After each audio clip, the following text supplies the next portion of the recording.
हर हर महादेव। आप सभी भक्तों का स्वागत है शिव भक्ति सागर में। आज फाल्गुन माह के शुक्ल पक्ष की एकादशी तिथि है और आज की एकादशी को आमलकी एकादशी कहा जाता है। आप सभी भक्तों को आमलकी एकादशी की हार्दिक शुभकामनाएं। भगवान श्री हरि नारायण की कृपा आप और आपके समस्त परिवारजनों पर सदैव बनी रहे। फाल्गुन मास के शुक्ल पक्ष की एकादशी को आमलकी एकादशी कहा जाता है, जिसे आंवला एकादशी भी कहते हैं। इस दिन आंवले के पेड़ की पूजा का बहुत महत्व माना जाता है। हिंदू धर्म में एकादशी के व्रत का विशेष महत्व होता है। फाल्गुन मास के शुक्ल पक्ष के एकादशी को आमलकी एकादशी कहा जाता है। इस दिन भगवान विष्णु के साथ आंवले के वृक्ष की पूजा की जाती है और इसे रंग भरी एकादशी भी कहा जाता है, क्योंकि इसी दिन के साथ काशी में होली की शुरुआत हो जाती है। मान्यता है कि इस व्रत को करने से सभी पाप नष्ट हो जाते हैं और व्यक्ति को मोक्ष की प्राप्ति होती है। धार्मिक ग्रंथों के अनुसार आंवले के वृक्ष में भगवान विष्णु का वास माना जाता है। इसकी जड़ में विष्णु जी, तने में भगवान शिव और ऊपर के भाग में ब्रह्मा जी का निवास माना जाता है। इसके अलावा इसकी टहनियों में मुनि, पत्तों में वसु, फूलों में मृदगन और फलों में सभी प्रजापति निवास करते हैं। कहा जाता है कि केवल आंवले के वृक्ष को देखने से ही पुण्य प्राप्त होता है। स्पर्श करने से 2 गुना और इसका फल खाने से 3 गुना पुण्य मिलता है।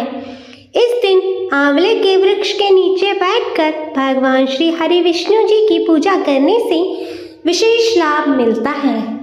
आमलकी एकादशी का व्रत रखने से व्यक्ति को भगवान विष्णु की कृपा प्राप्त होती है। इस व्रत से घर में सुख शांति बनी रहती है और आर्थिक समृद्धि आती है। मान्यता है कि इस दिन व्रत करने से सभी पाप नष्ट हो जाते हैं और व्यक्ति को मोक्ष की प्राप्ति होती है। इसके अलावा इस दिन आंवले के वृक्ष के नीचे बैठकर भगवान विष्णु की पूजा करने से अक्षय पुण्य फलों की प्राप्ति होती है। तो प्रिय भक्तजनों, आज हम इस वीडियो में श्रवण करेंगे फाल्गुन मास के शुक्ल पक्ष की एकादशी आमलकी एकादशी की व्रत कथा। तो आप सभी भक्तजन इसे बड़ी ही श्रद्धा पूर्वक और ध्यानचित मन से श्रवण कीजिएगा। बोले श्री हरि विष्णु भगवान की जय। धर्मराज युधिष्ठिर बोले, हे जनार्दन, आपने फाल्गुन के कृष्ण पक्ष की विजया एकादशी का सुंदर वर्णन करते हुए सुनाया। अब आप फाल्गुन मास के शुक्ल पक्ष के एकादशी का क्या नाम है तथा उसकी विधि क्या है, कृपा करके मुझे बताइए। श्री भगवान बोले, हे राजन, फाल्गुन मास के शुक्ल पक्ष की एकादशी का नाम आमलकी एकादशी है। इस व्रत के करने से समस्त पाप नष्ट हो जाते हैं तथा इसके प्रभाव से 1000 गोदान का फल प्राप्त होता है। इस व्रत के करने से समस्त पाप नष्ट हो जाते हैं। हे राजन, अब मैं आपको महर्षि वशिष्ठ जी द्वारा राजा मंधाता को सुनाई गई पौराणिक कथा के बारे में बताता हूँ। आप इसे ध्यानपूर्वक श्रवण करें। राजा मंधाता बोले कि हे वशिष्ठ जी, यदि आप मुझ पर कृपा करें तो किसी ऐसे व्रत की कथा कहिए जिससे मेरा कल्याण हो। महर्षि वशिष्ठ बोले, हे राजन, सभी व्रतों में उत्तम और अंत में मोक्ष देने वाले आमलकी एकादशी के व्रत का मैं वर्णन करता हूँ। यह एकादशी फाल्गुन माह के शुक्ल पक्ष में होती है। एक वैदिश नाम का नगर था जिसमें ब्राह्मण, क्षत्रिय, वैश्य और शूद्र चारों वर्ण आनंद सहित रहते थे। उस नगर में सदैव वेद ध्वनियाँ गूंजा करती थी तथा पापी, दुराचारी तथा नास्तिक उस नगर में कोई नहीं था। उस नगर में चैत्ररथ नाम का चंद्रवंशी राजा राज्य करता था। वह अत्यंत विद्वान तथा धर्मी था।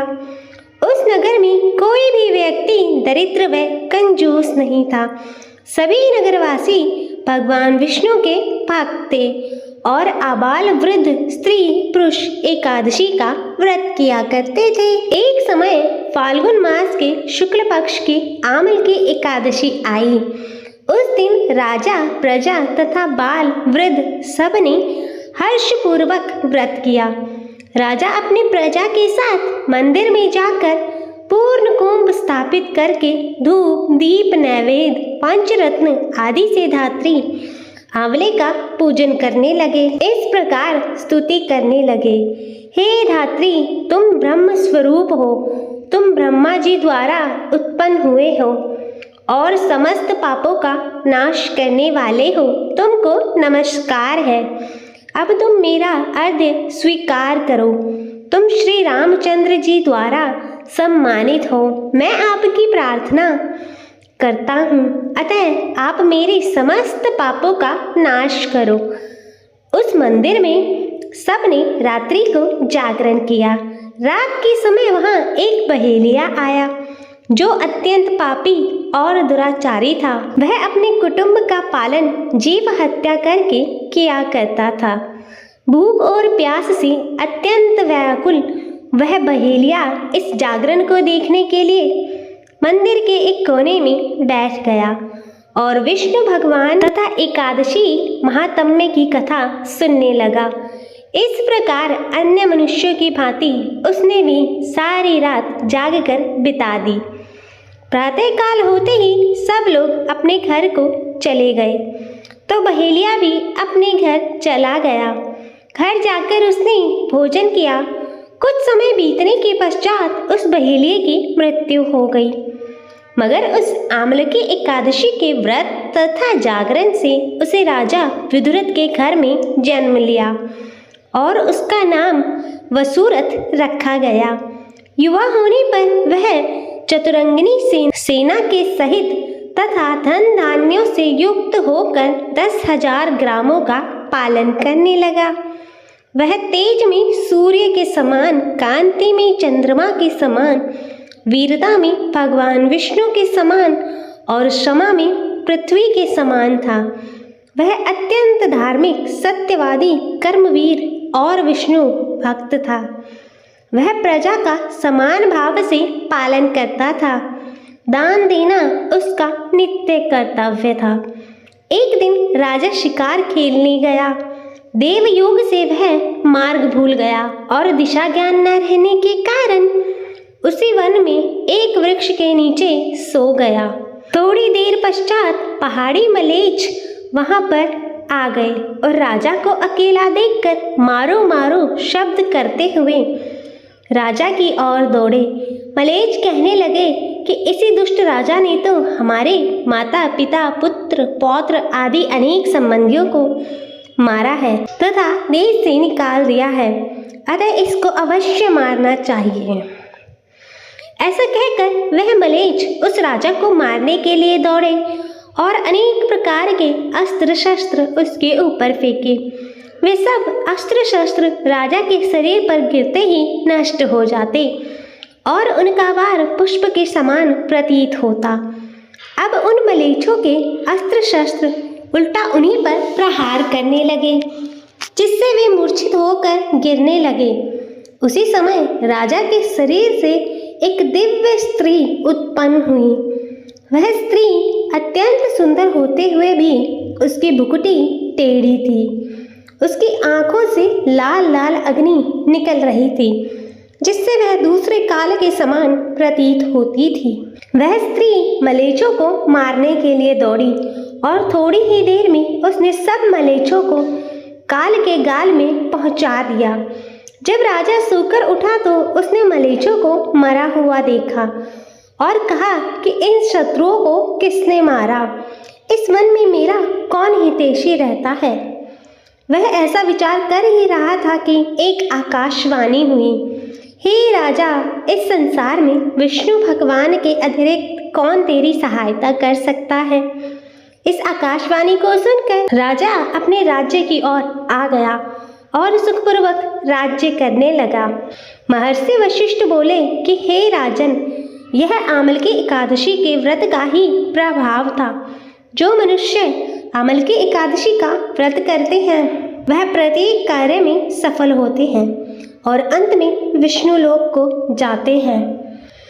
तो बोले श्री हरि नारायण भगवान की जय। प्रिय भक्तजनों, यह थी फाल्गुन मास के शुक्ल पक्ष की एकादशी, आमल की एकादशी की व्रत कथा।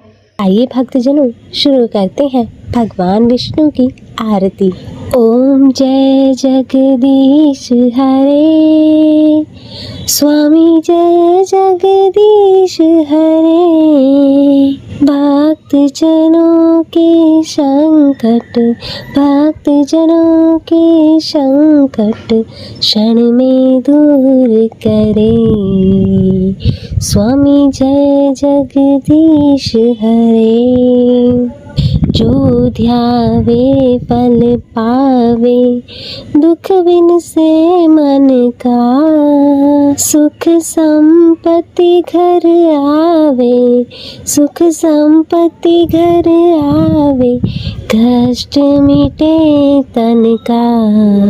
ओम जय जगदीश हरे। मात पिता तुम मेरे, शरण गहूँ किसकी। ओ स्वामी शरण गहूँ किसकी। तुम बिन और न दूजा, तुम बिन और न दूजा, आस करूं जिसकी। ओम जय जगदीश हरे। तुम पूरन परमात्मा, तुम अंतर्यामी। पर ब्रह्म परमेश्वर, पर ब्रह्म परमेश्वर, तुम सबके स्वामी। ओम जय जगदीश हरे। तुम करुणा के सागर, तुम पालन करता। स्वामी तुम पालन करता। मैं मूरख कल कामी, मैं मूरख कल कामी, कृपा करो भरता। ओम जय जगदीश हरे। तुम हो एक अगोचर, सबके प्राणपति। स्वामी सबके प्राणपति। किस विधि मिलूं दयामय, किस विधि मिलूं दयामय, तुमको मैं कुमति। ओम जय जगदीश हरे। दीन बंधु दुख हरता, तुम ठाकुर मेरे। ओ स्वामी तुम ठाकुर मेरे। अपने हाथ उठाओ, अपने हाथ उठाओ, द्वार पड़ा तेरे। ओम जय जगदीश हरे। विषय विकार मिटाओ, पाप हरो देवा। ओ स्वामी पाप हरो देवा। श्रद्धा भक्ति बढ़ाओ, श्रद्धा भक्ति बढ़ाओ, संतन की सेवा। ओम जय जगदीश हरे। मन धन और संपत्ति सब कुछ है तेरा। ओ स्वामी सब कुछ है तेरा। तेरा तुझको अर्पण, तेरा तुझको अर्पण, क्या लागे मेरा।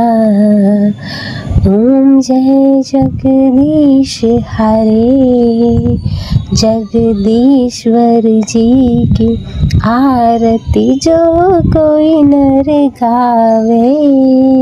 कहत शिवानंद स्वामी, कहत शिवानंद स्वामी, मनवांछित फल पावे। ओम जय जगदीश हरे, ओ स्वामी जय जगदीश हरे। भक्त जनों के संकट, भक्त जनों के संकट क्षण में दूर करे। स्वामी जय जगदीश हरे। हरे कृष्ण।